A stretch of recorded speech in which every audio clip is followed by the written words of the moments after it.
Pada menjunjung titah perintah ke bawah Dulia Mahamulia Paduka Seri Baginda Sultan Haji Hassan Al-Bolkiah Muizzuddin Wad Daulah Ibni Almarhum Sultan Haji Omar Ali Saifuddin Saadul Khairwaddin Sultan dan Yang di-Pertuan Negara Brunei Darussalam. Dengan ini dimaklumkan bahawa ke bawah Dulia Mahamulia Paduka Seri Baginda Sultan dan Yang di-Pertuan Negara Brunei Darussalam telah mengurniakan titah perkenan bagi Yang Mulia Dayang Hajah Nur Ashikin binti Haji Johari, Pegawai Tugas-Tugas Khas Kanan Kementerian Kebudayaan Belia dan Sukan, dilantik menjadi Setiausaha Tetap Kemasyarakatan dan Kebudayaan Kementerian Kebudayaan Belia dan Sukan.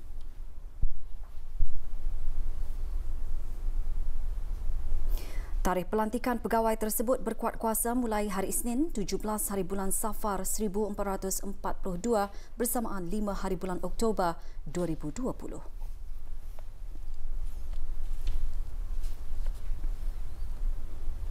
Perkembangan situasi jangkitan COVID-19 di negara Brunei Darussalam. Satu kes aktif masih dirawat di Pusat Pengasingan Kebangsaan dan tiada kes baru dicatatkan hari ini. Dalam siaran akhbarnya, Kementerian Kesihatan turut memaklumkan jumlah keseluruhan jangkitan kekal 146 kes dengan kes yang sembuh seramai 142 orang. 308 orang sedang menjalani pengasingan diri mandatri manakala seramai 6,604 orang menamatkan pengasingan diri mandatri sejak Mac tahun ini. Dalam pada itu, 75 sampel ujian virus SARS-CoV-2 dilaksanakan dalam tempoh 24 jam menjadikan jumlah keseluruhan ujian makmal yang dijalankan sejak Januari 2020 sebanyak 60,022 ujian. Bagi maklumat lanjut dan perkembangan terkini, layari laman sesawang Kementerian Kesihatan dan talian seperti yang tertera.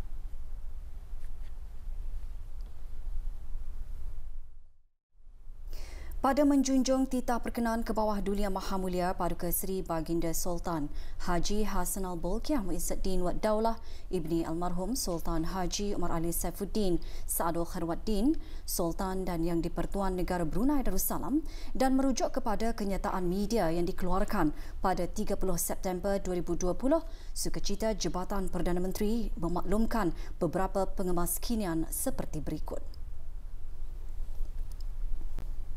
Warga negara asing yang memasuki negara ini melalui pos-pos kawalan jalan darat adalah dikehendaki untuk menjalani ujian makmal SARS-CoV-2 RT-PCR sebelum memasuki negara ini.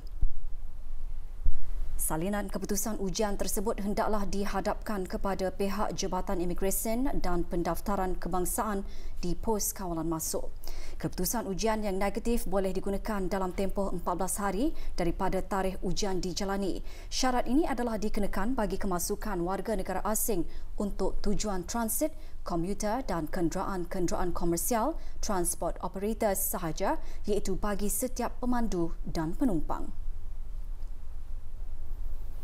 Bagaimanapun, warga negara asing yang mendapat kebenaran perjalanan masuk melalui Entry Travel Pass ETP masih diperlukan untuk menunjukkan sijil keputusan SARS-CoV-2 RT-PCR yang telah dijalani dalam tempoh 72 jam sebelum memasuki negara Brunei Darussalam.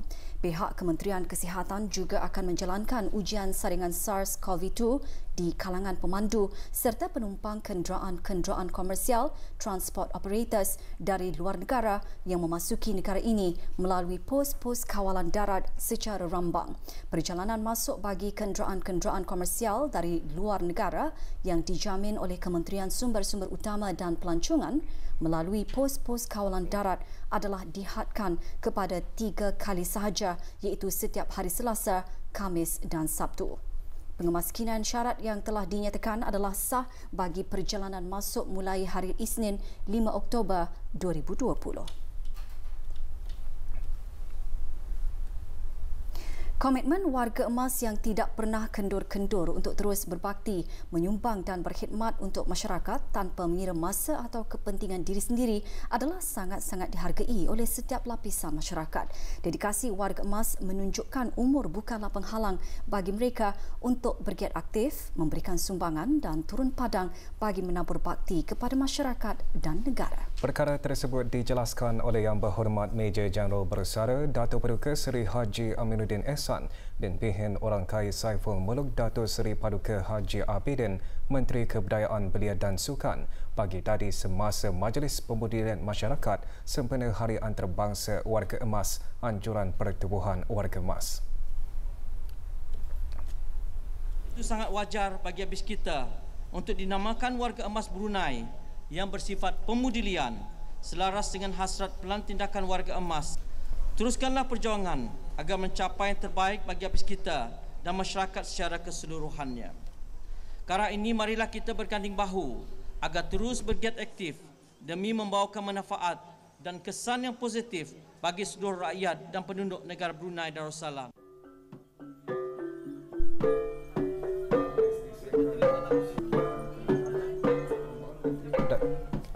Majlis disurikan dengan persembahan guling tangan. Rombongan Menteri Kebudayaan Belia dan Sukan seterusnya beramah mesra bersama penduduk kampung Rumah Panjang Lepong Lama serta meninjau hasil kraftangan anyaman penduduk kampung dan menyaksikan cara memasak kuih jala.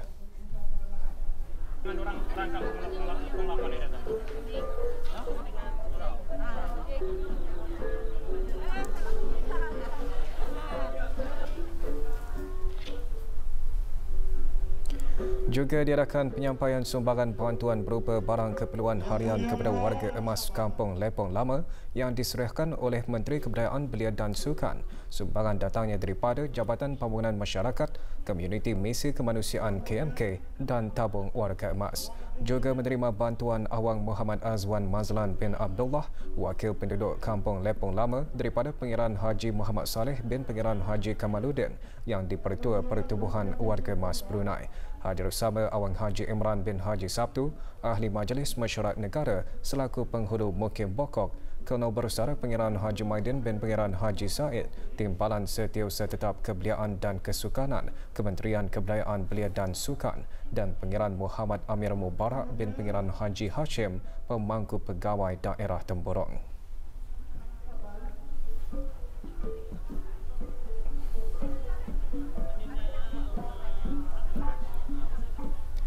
Detik dan peristiwa bersejarah termaktub apabila Bandar Brunei ditukar nama menjadi Bandar Seri Begawan pada 4 Oktober 1970 bagi mengenang jasa Ayahanda ke bawah Duli Yang Maha Mulia Paduka Seri Baginda Sultan dan Yang di-Pertuan Negara Brunei Darussalam Almarhum Sultan Haji Omar Ali Saifuddin Sa'dul Khairiwaddin. Kini genap 50 tahun penukaran nama Bandar Brunei ke Bandar Seri Begawan mempunyai signifikan kenegaraan dalam mengenang jasa seorang raja dan ulil amri yang juga digelar sebagai arkitek Brunei moden yang sangat dikasihi. Ikuti laporannya bersama Mazia Cini. Kawasan Bandar Seri Begawan telah diperluaskan daripada 1,287 hektar iaitu 12.87 km persegi kepada 10,036.24 hektar bersamaan dengan 100.36 km persegi mulai 1 Ogos 2007. Peluasan perbandaran ibu kota telah diperkenankan oleh Kebawah Duli Yang Maha Mulia Paduka Seri Baginda Sultan Haji Hassan Al-Bolkiah Muizzaddin Waddallah Ibni Almarhum Sultan Haji Omar Ali Saifuddin Sa'dul Khairiwaddin Sultan dan Yang di-Pertuan Negara Brunei Darussalam dan telah diumumkan secara rasminya oleh Kementerian Hal Ehwal Dalam Negeri pada 19 Julai 2007.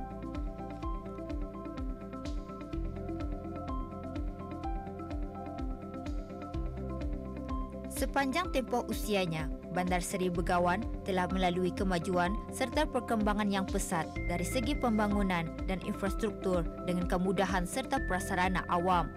Pada masa ini, lanskap dan bangunan-bangunan lama di ibu negara sudah berubah wajah memperlihatkan kemodenannya.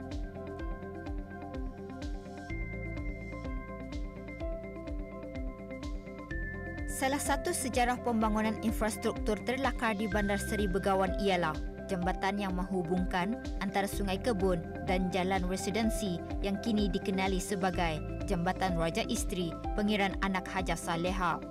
Penamaan jambatan yang begitu istimewa itu adalah bersempena dengan sambutan Jubli Emas ke bawah Duli Yang Maha Mulia Paduka Seri Baginda Sultan dan Yang di-Pertuan Negara Brunei Darussalam menaiki takhta, dan setentunya sebagai satu memori untuk dikenang sepanjang hayat akan kekukuhan baginda di atas singgasana kerajaan memerintah negara.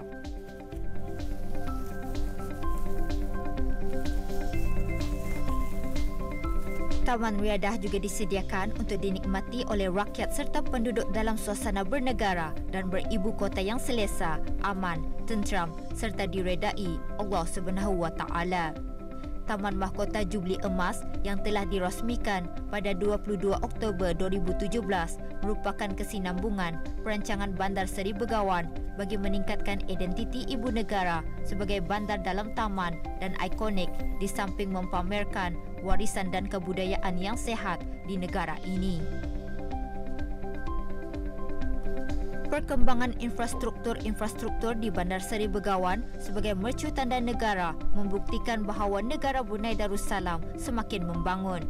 Negara telah berjaya melakar pelbagai sejarah baharu dalam meningkatkan lagi kemajuan-kemajuan, khususnya dalam tujuan untuk memberikan sebuah kehidupan yang aman, damai dan harmoni kepada seluruh rakyat dan penduduk negara ini.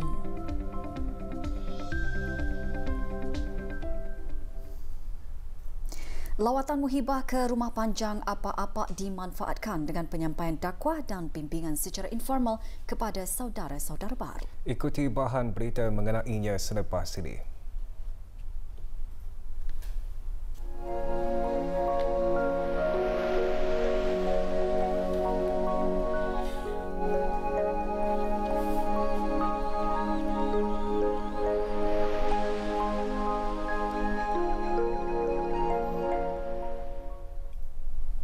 Seorang lelaki berumur 17 tahun hilang semasa dalam perjalanan balik dari membubuk udang di kawasan Sungai Tanjung Maya Tutong. Gerakan mencari dan menyelamat yang dilancarkan oleh Jabatan Bomba dan Penyelamat kira-kira pukul 11.39 pagi ditamatkan 6 petang tadi. Operasi mencari dan menyelamat melibatkan keanggotaan dari Balai Polis Tutong, Pasukan Polis Diraja Brunei, Balai Bomba Tutong Cawangan Operasi E, Unit Penyelam Balai Bomba Berakas dan Perkhidmatan Kecemasan Ambulan Perubatan Hospital Pengiran Muda Mahkota Pengiran Muda Haji Al-Muhtadi Billah Tutong. Menurut Bapa Mangsa, Muhammad Zakwan bin Abdullah Suawat, kejadian berlaku kira-kira pukul 11.30 pagi tadi, seterusnya menceritakan kejadian berlaku.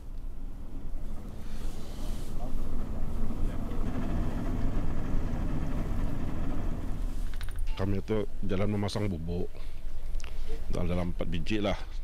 Habis sudah pasang, jadi balik dalam on the way balik atau kami dah laju dok.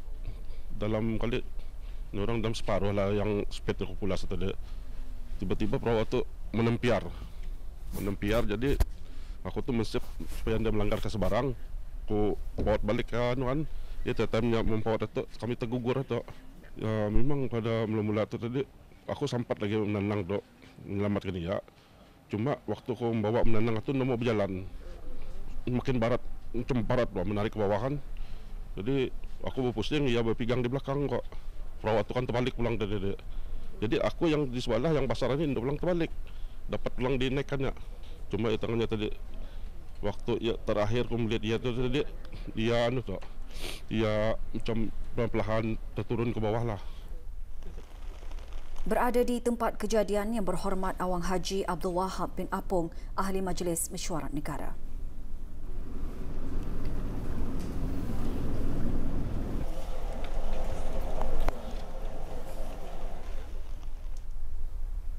Sebagai misi untuk memastikan dakwah sentiasa berkembang dan akidah semakin teguh serta kebajikan saudara-saudara baharu tidak terabai, Pusat Dakwah Islamiah Kementerian Hal Ehwal Ugama melalui unit dakwah daerah Belait beserta rombongan daripada Pejabat Ugama Daerah Belait semalam telah mengadakan lawatan muhibah ke Rumah Panjang Apak-Apak, Kampung Bang Taung, daerah Belait. Mengetuai rombongan Awang Abdul Aziz bin Haji Abdul Kahar, penolong pengarah Pusat Dakwah Islamiah Kementerian Hal Ehwal Agama. Lawatan antara lain bertujuan untuk mengeratkan lagi hubungan silaturahim antara Pusat Dakwah Islamiah dan pejabat agama daerah Blaid dengan penghuni rumah panjang apa-apa. Kesempatan berkunjung ke rumah panjang berkenaan dimanfaatkan dengan memberikan bimbingan secara informal kepada saudara-saudara baharu yang menetap di rumah panjang tersebut seperti cara menunaikan solat, berwudu, mandi dan taharah, iaitu kebersihan diri dalam beribadah.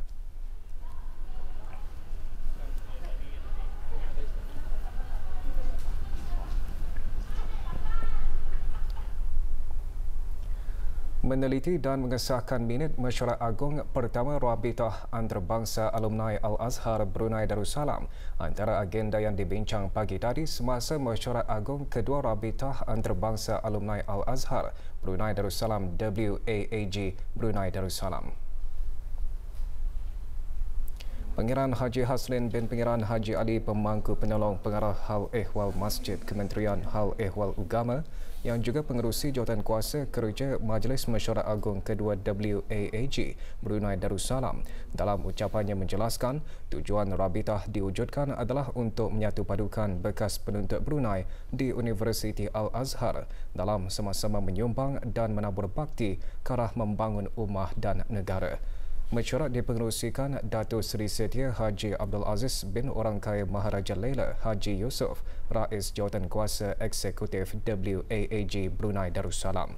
Persatuan ini menjadi penghubung dan penggerak kerjasama strategik dalam kalangan alumni Universiti Al-Azhar negara ini dan luar negara di samping merancang beberapa kegiatan dan projek semasa, jangka masa pendek dan jangka masa panjang berkonsepkan pembangunan ummah mencakupi sudut keilmuan, rohani, budaya, sosial dan ekonomi.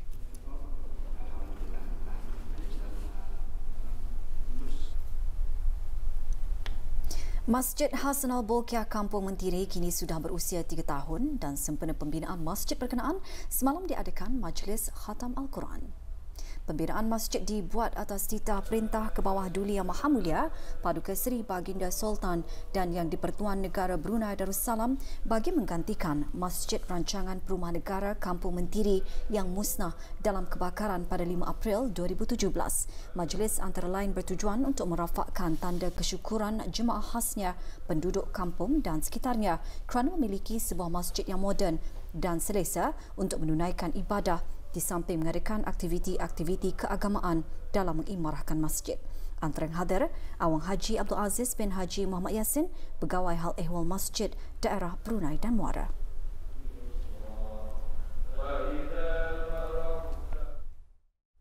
Industri kreatif di negara ini termasuk komik semakin berkembang pesat dengan kemunculan para pelukis dan penulis komik tempatan yang berbakat. Sebilangan mereka yang ada sudah dikenali seperti Awang Adi Farhan Othman dan Awang Khairul Anwar, masing-masing pelukis dan penulis bagi komik superhero Brunei berjudul Pengembaraan Tebuan Man atau The Chronicles of Tebuan Man. Ikuti laporannya bersama kru Mojo RTB News.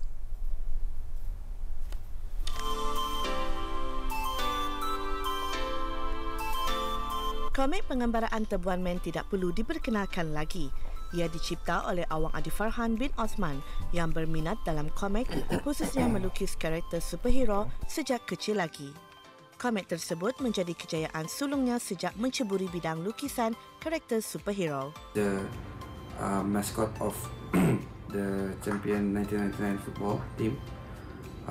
That was my main inspiration lah. And dari sana aku create-nya Tebuan Man because it's targeted to the local audience. So everything from the process, from the idea, and from the audience, everything is local. Awang Khairul Anwar pula sebagai penulis komik Pengembaraan Tebuan Man.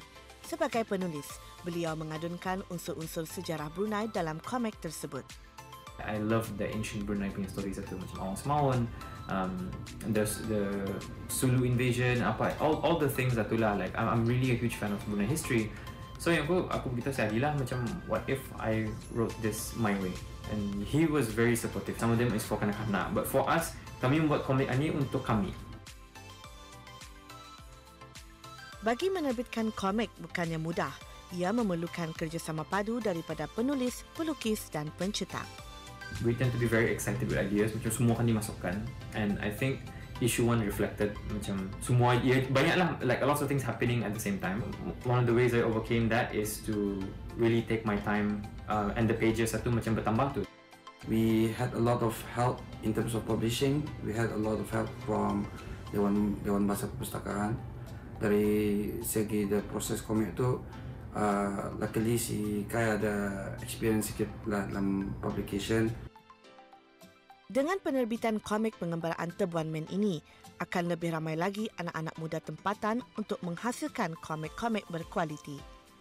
Ia sekaligus dapat merancangkan lagi industri kreatif negara, terutama penerbitan komik-komik untuk listaan generasi masa kini dan akan datang. Laporan Liana Suhaimi untuk Berita RTB. Just take every time that you have and focus on your craft and be patient but be persistent lah.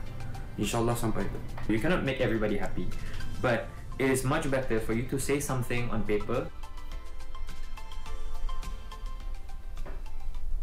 Sejak Januari hingga September 2020, seramai 293 orang yang telah memeluk agama Islam di seluruh negara, 139 orang daripadanya adalah dari daerah Brunei dan Muara. Seorang perempuan Puak Murut telah memilih agama Islam sebagai pegangan hidup dan melafazkan 2 kalimah syahadah pada majlis pengislaman yang diadakan petang tadi. Majlis berlangsung di Wafa Hotel and Apartment, Kompleks An-Najat.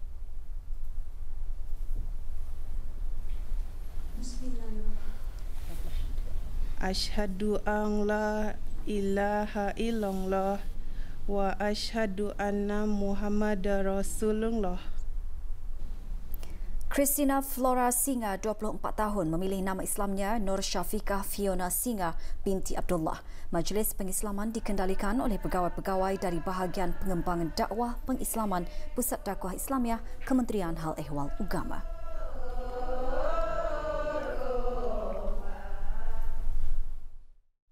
Orang ramai dipelawa untuk menyertai 2 peraduan e-sastra iaitu karang syair sejarah dan tulis fiksi mini Anjuran Dewan Bahasa dan Pustaka DBP sempena sambutan Bulan Bahasa 2020.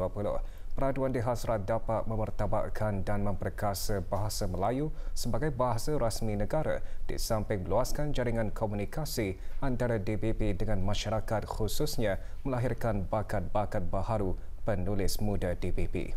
Perkara ini dinyatakan oleh Dayangku Nur Safiah binti Pengiran Sapudin, pengarah kanan bahagian sastra dan majalah di Dewan Bahasa dan Pustaka semasa sesi wawancara bersama pewarta RTB.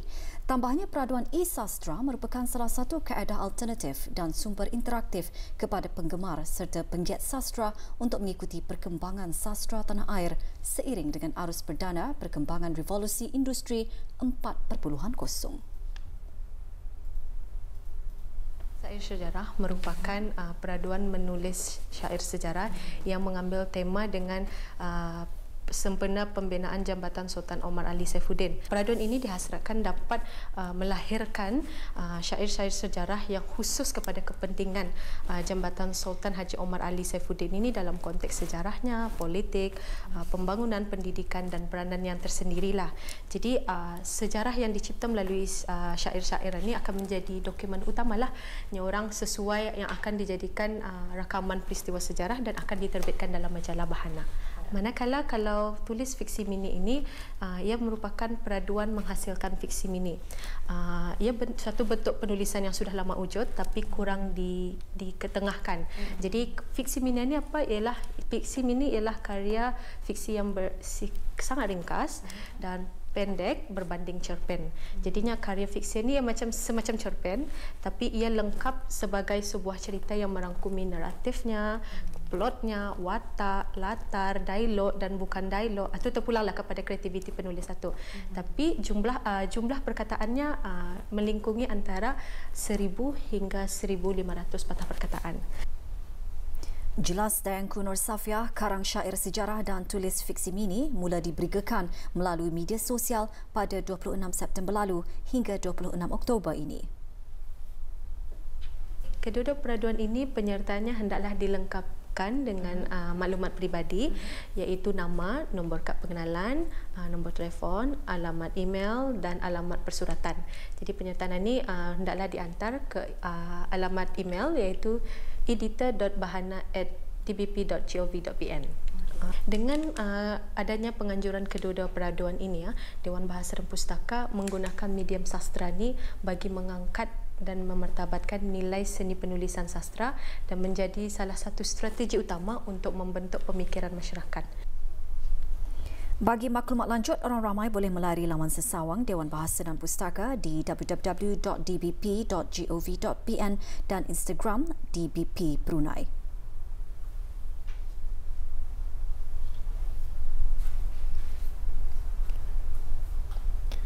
Seorang lelaki tempatan warga Emas berumur 66 tahun maut selepas kenderaan yang dipandunya hilang kawalan dan melanggar sepohon pokok. Kejadian berlaku di kawasan Jalan Singa Menteri, Kuala Belait. Balai Polis Kuala Belait Pasukan Polis Diraja Brunei menerima laporan kemenangan tersebut pukul 9.40 pagi kemarin. Ketiga kejadian mangsa dipercayai menghala ke Kuala Belait selepas melalui laluan pusing keliling. Mangsa terbabit segera dibawa ke Hospital Suri-Suri Begawan Kuala Belait bagi pemeriksaan lanjut dan disahkan meninggal dunia. Hasil pemeriksaan awal, mangsa telah mengalami serangan jantung semasa memandu dan menyebabkan kemalangan berlaku. Sehubungan itu, Pasukan Polis Diraja Brunei menasihatkan orang ramai agar sentiasa berwaspada dan berhati-hati semasa memandu. Para pemandu juga diingatkan supaya sentiasa memasang tali pinggang keselamatan dan jangan memandu jika dalam keadaan tidak sihat. Sukan pencak silat akan mula mempraktikkan peraturan baharu yang lebih terbuka bagi pertandingan-pertandingan yang akan datang. Peraturan baharu tersebut telah dipersetujui dan ditandatangani oleh 4 buah negara utama iaitu negara Brunei Darussalam, Malaysia, Indonesia dan Singapura. Sehubungan itu, petang tadi, Persekutuan Pencak Silat Kebangsaan Negara Brunei Darussalam, Persib dan Persekutuan Pencak Silat Antarabangsa, Persilat mengadakan seminar secara dalam talian yang berlangsung di Sekolah Sukan Kampung Pulai. Lebih 50 orang menyertai seminar yang terdiri daripada ahli jawatankuasa tertinggi Persib, jurulatih-jurulatih kebangsaan, wasit juri yang mempunyai sijil kebangsaan dan jurulatih-jurulatih dari badan-badan perguruan di negara Brunei Darussalam. Turut menyertai Pengiran Haji Abdul Karim dan Pengiran Haji Metasan, Naib Presiden Persib. Seminar antara lain bertujuan untuk memberikan secara meluas mengenai pelaksanaan peraturan-peraturan baharu pertandingan pencaksilat yang digunakan di seluruh dunia.